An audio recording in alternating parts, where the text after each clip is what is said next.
tentang sosok raja yang sangat adil dari negeri Ethiopia. Siapa dia?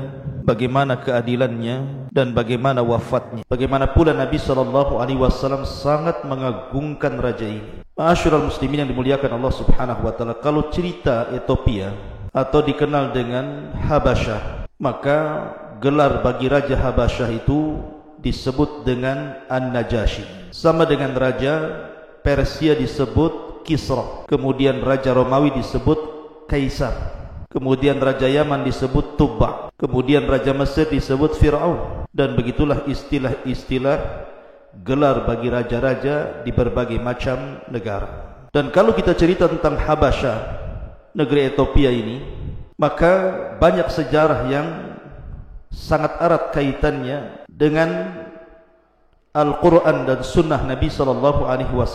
Contoh saja dalam peristiwa Ashabul Ukhdud yang tercantum dalam surah Al-Buruj, di mana ketika di Yaman, di Himyar, ada pembakaran 20.000 jiwa orang-orang Nasrani oleh seorang raja Yahudi Dunwas, maka Raja Najashi dari Ethiopia mengirim pasukan besar yang dipimpin oleh dua jenderal, pertama Riyadh dan yang kedua Abrahatul Asram. Maka Riyadh dan Abraha inilah yang menghancurkan Dunwas dan pasukannya, sehingga kemudian Abraha dan juga Riyadh berhasil menduduki negeri Himyar. Kemudian belakangan akhirnya Riyadh pun dibunuh oleh Abraha. Dan belakangan lagi kisahnya, akhirnya Abraha pun membawa pasukan yang sangat besar dengan gajah-gajahnya untuk merobohkan Ka'bah. Maka turunlah surah dalam Al-Quran yang disebut dengan suratul Fil. Alam tara kaifa fa'ala rabbuka bi ashabil fil. Artinya kalau cerita tentang Habasyah banyak diceritakan dalam Al-Quran, baik dalam surah Al-Buruj ataupun suratul Fil. Tapi yang saya ingin ceritakan di malam hari ini adalah Raja Najashi bukan Najasi di zaman Ashabul Ukhdud, tapi Najasi di zaman Nabi SAW, namanya Ashamah ibn Afjur. Ada seorang raja namanya Ashamah Ibnu Abhur, ada yang mengatakan Ibnu Afjur. Inilah sosok raja yang kita akan ceritakan di malam hari ini. Ma'asyiral muslimin yang dimuliakan Allah Subhanahu wa taala. Ketika para sahabat Nabi SAW di permulaan dakwahnya mendapatkan penekanan hebat dari orang-orang kafir Quraisy, sebagian mereka ada yang disiksa, diintimidasi, bahkan dibunuh seperti keluarga Ammar bin Yasir. Bahkan juga Khabbab bin Arat sudah tidak tahan dengan penyiksaan yang dideritanya. Sampai-sampai dia pernah mengadu kepada Nabi SAW yang ketika itu Rasul sedang bersandar di kiswah Ka'bah dan mengatakan, "Ya Rasulullah, ala tad'u lana, ala tastaghfir lana." Rasul, tidakkah kau berdoa kepada Allah? Tidakkah kau meminta pertolongan kepada Allah? Tidakkah kau iba melihat kami, wahai Rasul? Karena tidak tahannya Khabbab mengadu kepada Nabi SAW. Maka karenanya banyaknya para sahabat Rasul yang mendapatkan tekanan di permulaan dakwah. Dari sini Nabi SAW memerintahkan untuk hijrah pertama kali, yang ketika itu dipimpin oleh Utsman ibn Affan dan Ja'far ibn Abi Thalib, membawa beberapa orang dari kalangan sahabat Nabi SAW menuju satu negara yang disebut dengan Ethiopia. Apa alasannya? Kenapa Nabi SAW memilih Ethiopia? Karena Nabi SAW mengatakan, karena di Ethiopia itu ada malikun adilun lam yadlim ahada. Karena di sana ada seorang raja dari ahli kitab yang sangat adil dan tidak pernah mendolimi siapapun dari rakyatnya. Sedikit saya akan cerita tentang Ashamah ibn Afjur sedari kecil. Singkat saja. Jadi kita tahu bahwa ayahnya Ashamah ibn Afjur ini seorang raja dan tidak memiliki anak kecuali satu, namanya Ashamah ibn Afjur ini. Sementara saudaranya, saudara daripada bapaknya Ashamah ibn Afjur itu memiliki 12 anak. Sehingga orang-orang Habasyah ini, orang-orang Ethiopia ini mengatakan bahwa seandainya kemudian raja ini meninggal dunia, maka siapa yang layak untuk memimpin kami di Habasyah ini? Akhirnya syaitan pun datang kepada mereka, kemudian mereka pun bersiasat berpolitik, akhirnya kemudian membunuh bapaknya Ashamah ibn Afjur ini.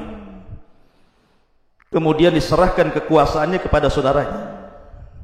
Alasannya karena kalau saudaranya meninggal dunia, anak-anaknya banyak.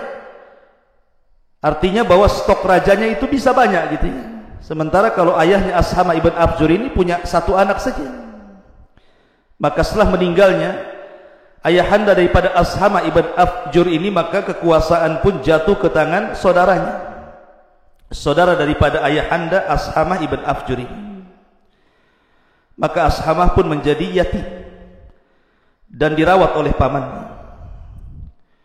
Kemudian setelah dewasa, setelah menginjak remaja, sekitar 7 tahun usianya, maka orang-orang yang membunuh bapaknya ini datang kepada pamannya yang sudah menjadi raja dan mengatakan, bagaimana kalau seandainya anak ini kemudian tumbuh dewasa dan menjadi raja dan tahu bahwa kami yang membunuh bapaknya? Tentu dia akan balas dendam dan bisa saja kemudian membunuh kami semua. Sebaiknya wahai raja, bunuhlah anak itu. Tapi sang raja mengatakan, wailakum, celaka kalian. Kemarin kalian bunuh bapaknya, sekarang pula kalian bunuh anaknya. Saya tidak mau. Kemudian orang-orang pun mengatakan, bagaimana kalau seandainya tidak dibunuh, tetapi kita buang saja anak ini. Kita buang saja entah kemana, supaya dia tidak menjadi raja dan tidak menghalang-halangi kami di sini. Lihat bagaimana syaitan masuk ke dada-dada mereka untuk menyakiti anak yatim yang tidak bersalah. Akhirnya kemudian sang raja pun memilih rencana yang kedua. Maka dibuanglah Ashamah ini ke sebuah daerah. Lah pada waktu yang sama, tiba-tiba kemudian langit gelap. Kemudian terjadi badai yang sangat besar, membawa petir yang luar biasa. Rupanya badai itu menghempas istana, sehingga ada satu tiang istana itu roboh dan mengenai sang raja. Kemudian matilah sang raja ini, sehingga menjadi kekosongan, tidak ada pemimpin di Habasyah itu. Maka rakyat Habasyah bingung, siapa yang layak untuk menjadi pengganti sang raja? Karena ketika itu Habasyah ataupun Ethiopia sedang dirongrong oleh musuh dari luar dan hendak diserang.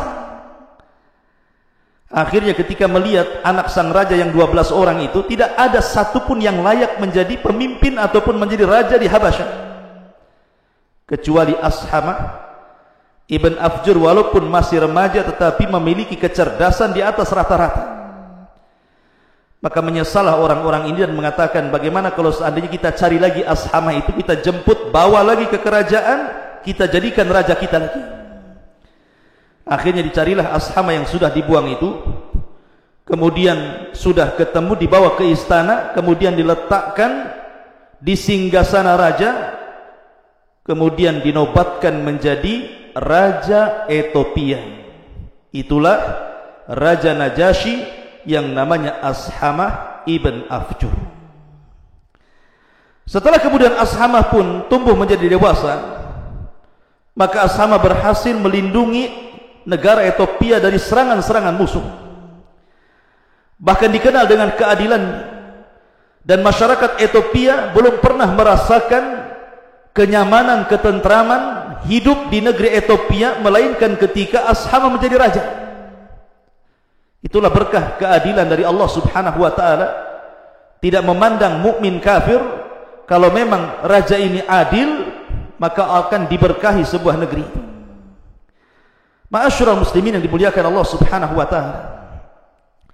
Lah ketika Ashama ibn Afjur itu menjadi raja Ethiopia, disinilah cerita dimulai. Para sahabat Nabi SAW hijrah dari Mekah menuju Ethiopia, meminta suaka kepada Raja Ashama ibn Afjur dan diizinkan tinggal di Ethiopia. Dan para sahabat Nabi SAW belum pernah merasakan senyaman beribadah ketika tinggal di Mekah, kecuali setelah hijrah di Ethiopia. Barulah mereka merasa nyaman ibadah, mentauhidkan Allah, taat kepada Allah, menghabiskan waktu-waktunya untuk beribadah, dan mereka merasa nyaman. Masalahnya, orang-orang musyrik Arab ini, mereka tidak terima kalau kemudian gelombang hijrah itu terus-menerus berlangsung dari Mekah ke Ethiopia. Bisa saja kemudian belakangan hari mereka membuat kekuatan, akhirnya menyerang balik. Akhirnya kemudian pembesar Quraisy pun mengutus dua tokoh mereka. Pertama Amr ibn As sebelum masuk Islam, dan juga Abdullah ibn Abi Rabi'ah. Ini dua tokoh Quraisy diutus oleh pembesar Quraisy untuk menggagalkan hijrah mereka. Kalau bisa orang-orang yang sudah di Ethiopia itu dideportasi kembali, dipulangkan ke Mekah. Apalagi Amr bin As ini seorang tokoh yang sudah dikenal baik di Syam, baik di Yaman ataupun di Ethiopia, karena sering safar ke sana kemari dalam rangka berniaga, sehingga namanya besar Abdullah ataupun Amr bin As radhiyallahu anhu sebelum masuk Islam. Berangkatlah Amr bin As dengan Abdullah ibn Rabi'ah membawa hadiah yang sangat banyak untuk menyogok Raja Habasyah dan menteri-menterinya agar orang-orang Mekah itu dipulangkan kembali ke Mekah. Berangkat mereka ke Ethiopia.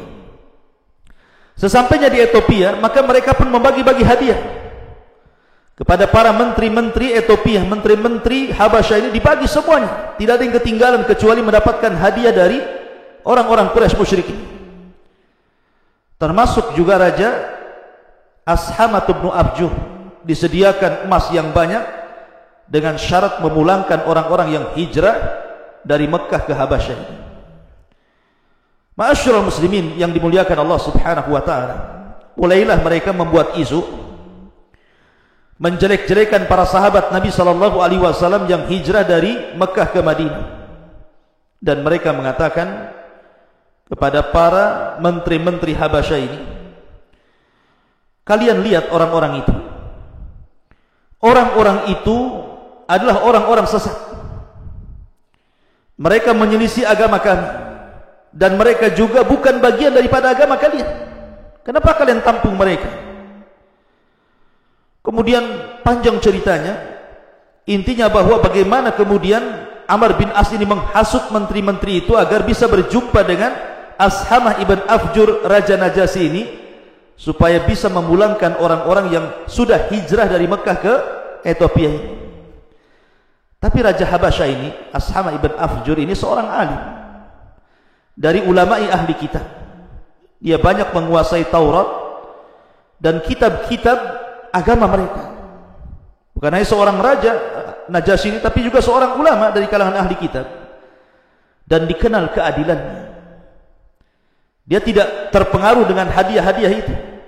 Dia tetap mengatakan, tidak bisa saya pulangkan orang-orang yang sudah sampai di sini kecuali saya ingin tahu alasannya kenapa. Kalau begitu kumpulkan semuanya. Akhirnya kemudian para sahabat pun berkumpul di istana. Kemudian di sana ada menteri-menteri, penasihat-penasihat, termasuk juga sang raja, termasuk juga Amr bin As dan Abdullah ibn Abi Rabi'ah. Di sini terjadi munaqashah, dialog dari tiga posisi. Ma'asyiral muslimin yang dimuliakan Allah Subhanahu wa taala, mulailah kemudian Ja'far yang ketika itu menjadi jubirnya, juru bicara para sahabat Nabi sallallahu alaihi wasallam, mengemukakan alasannya di hadapan sang raja. Apa kata dia? Ayyuhal malik, wahai sang raja, kunna qauman ahlal jahiliyah na'budul asnama wa na'kulul mayyitata wa na'til fawahisha wa naqta'al arhama wa nusi'al jiwar ya'kul qawi minna dhaif. Kata Ja'far bin Abi Thalib, wahai sang raja, Kami ini kaum jahiliyah dulunya. Kami suka menyembah berhala, memakan bangkai, berzina, memutus silaturahim, buruk dengan tetangga. Bahkan orang-orang kuat di antara kami memakan orang-orang lemah. Kemudian Ja'far melanjutkan dan mengatakan, fakunna ala dzalika hatta ba'atsallahu ilaina rasulah. Dan kami dalam kondisi kegelapan seperti itu sampai Allah akhirnya utus kepada kami seorang rasul. Na'rifu nasabahu wa sidqahu wa amanatahu wa afafahu. Kami kenal siapa dia, nasabnya dari mana, kejujurannya seperti apa, amanahnya luar biasa, dan bagaimana penjagaan kehormatannya. Kami tahu semuanya. Kemudian Ja'far bin Abi Thalib mulai menjelaskan siapa seorang rasul ini, siapa nabi. Dia mengatakan, da'ana ilallah linuwahiduh wa na'bud wa nakhla ma kunna na'budu nahnu wa aba'una. Nabi itu memerintahkan kami untuk mentauhidkan Allah, beribadah kepada Allah, melepaskan semua sesembahan yang kami sembah dari berhala-berhala itu dan juga yang disembah bapak-bapak kami. Minal hijarati wal authan, dari menyembah batu dan juga patung-patung. Wa amarana bisidqil hadith wa ada'il amanati wa silatir rahimi wa husnil jiwar wal kaffi anil maharimi wad dima wa nahana anil fawahish wa qawliz zuri wa aqli malil yatim wa qadfil muhsanati wa amarana an na'budallaha wahdahu la nusyrik bihi syai'an wa amarana bis salati waz zakati was siyam. Nabi ini memerintahkan kami untuk berbicara santun dan benar, melaksanakan amanah, menyambung silaturahim, berbuat baik kepada tetangga.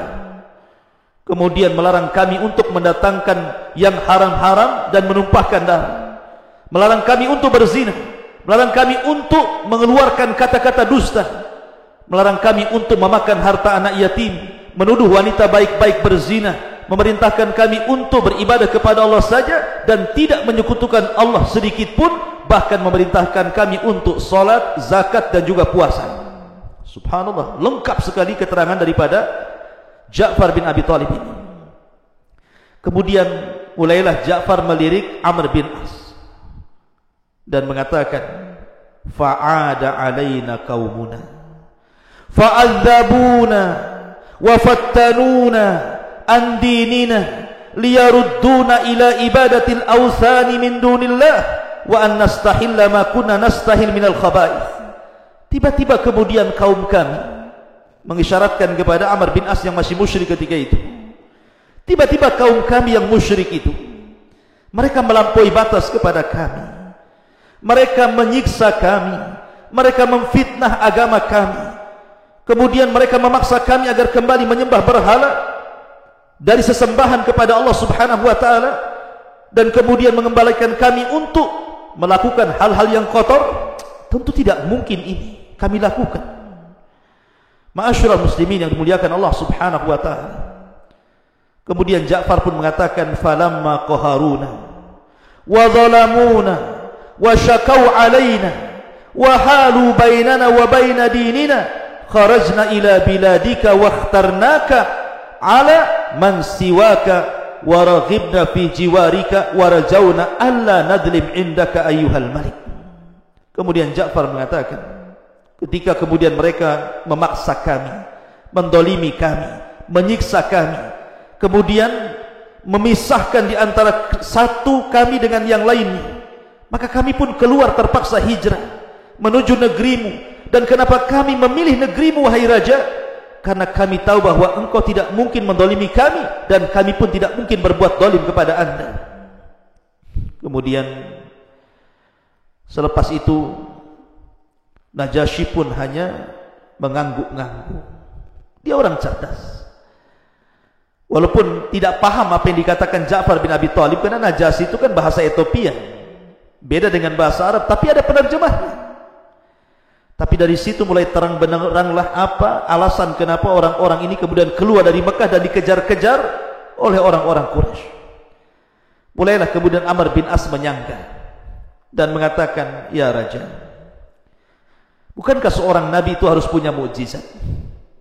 Kami tidak pernah melihat Muhammad itu bisa terbang ke langit, bisa berjalan di atas air, bisa ini, bisa itu.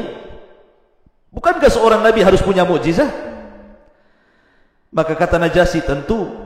Lalu apa mukjizat nabi? Maka kemudian Ja'far pun mengatakan, adapun mukjizat nabi kami adalah Al-Quran. Adalah Al-Quran. Kemudian dia pun membacakan ayat-ayat di dalam Al-Quranul Karim. Ketika kemudian Ja'far bin Abi Thalib membacakan Al-Quran, maka Raja Najasyi pun terdiam, tertunduk. Kata Amr bin As, tetapi wahai Malik, wahai Raja, orang-orang ini maksudnya para sahabat Rasul sallallahu alaihi wasallam, mereka telah mengatakan sesuatu tentang Maryam. Tentang Maryam. Maksudnya tentang Isa bin Maryam dan juga tentang ibunya, tentang Maryam. Mereka mengatakan bahwa Isa adalah hamba Allah, sementara kalian mengatakan Isa itu anak Tuhan. Maka kemudian Najasyi mengatakan, betulkah apa yang dikatakan Amr bin As? Dan adakah kemudian di dalam Qur'anmu itu cerita, sedikit saja cerita tentang Nabi kami Isa bin Maryam? Akhirnya kemudian Ja'far pun mengatakan, ya, bila kau izinkan saya akan bacakan. Akhirnya kemudian Ja'far bin Abi Thalib membacakan surah Maryam ayat 1 sampai 21. Kaf ha ya ain sad, dzikru rahmati rabbika 'abdahu Zakaria idh nadahu rabbuhu nidaan khafiyya, sampai kepada qalat anna yakunu li ghulamun wa lam yamsasni bashar wa lam aku baghiya qala kadzalika qala rabbuki huwa alayya hayyin walinaj'alahu ayatan linnasi wa rahmatan minna wa kana amran maqdiya. Najasyi ini tidak paham Quran, maksudnya tidak mengerti bahasa Arab. Tetapi kehebatan Al-Quran itu, walaupun Najasyi tidak paham bahasa Arab dan tidak paham bahasa Quran dan belum diterjemahkan oleh penerjemahnya, katanya Ja'far bin Abi Thalib, saya melihat di kedua mata Raja Najasyi mengeluarkan air mata sampai membasahi janggutnya. Kemudian tiba-tiba dia mengatakan, inna hadza walladhi jaa bihi Musa wa fi riwayatin Isa la yakhruja min mishkatin wahidah. Sesungguhnya apa yang kau baca wahai Ja'far dengan yang diturunkan Allah kepada Musa dalam riwayat Isa itu dari satu jalur. Kemudian dia pun berdiri dari singgasananya, kemudian mendekati Ja'far bin Abi Thalib, kemudian membawa tongkat dan menggarisnya dan mengatakan, sesungguhnya agamamu dengan agama kami itu hanya beda tipis seperti lintasan garis ini, karena keluar di satu mishkat.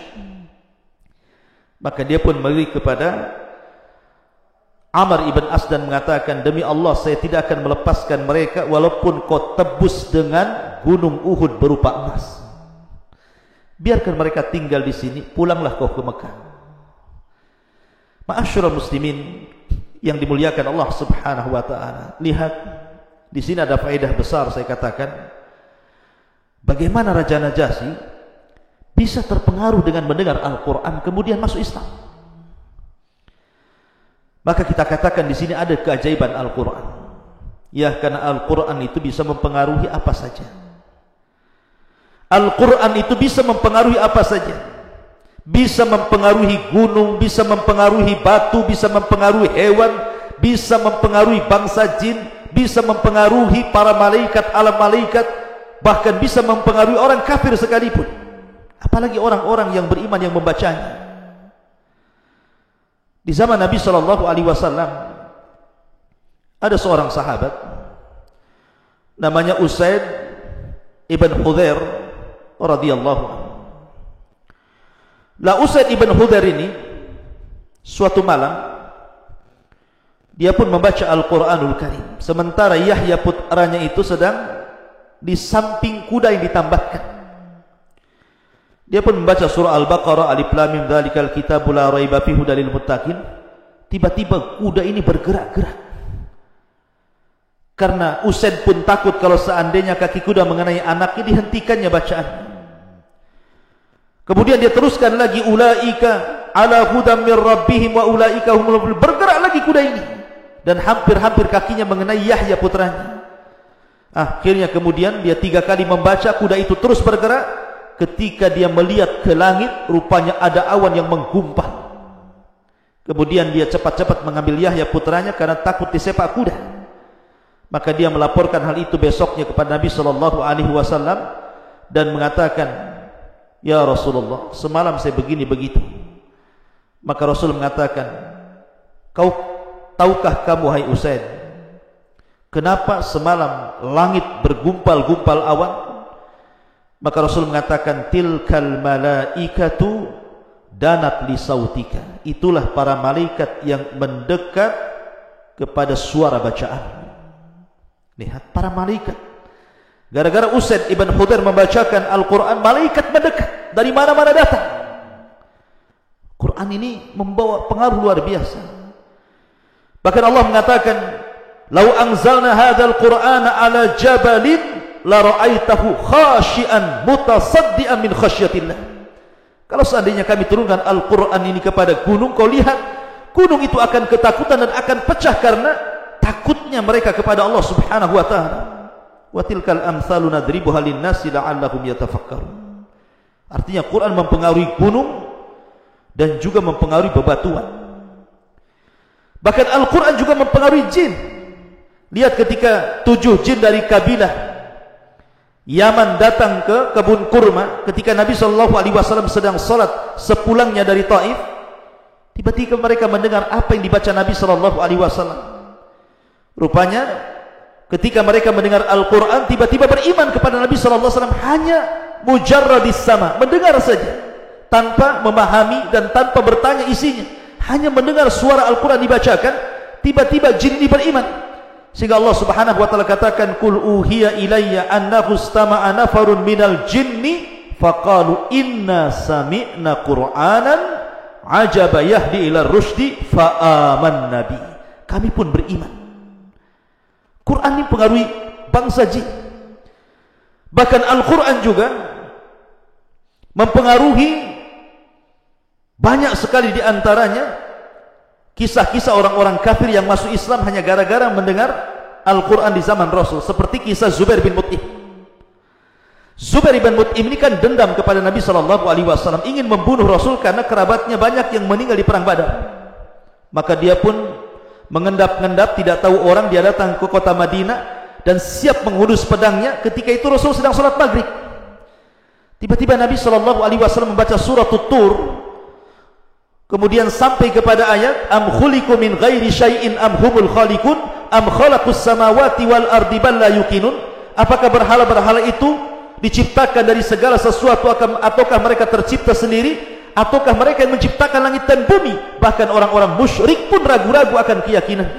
Tiba-tiba Zubair bin Mut'im mengatakan, hatta kadat qalbi an yatir, seolah-olah hatiku akan terbang. Dari situ dia sarungkan kembali pedangnya yang tadinya niat membunuh Rasul, tidak jadi.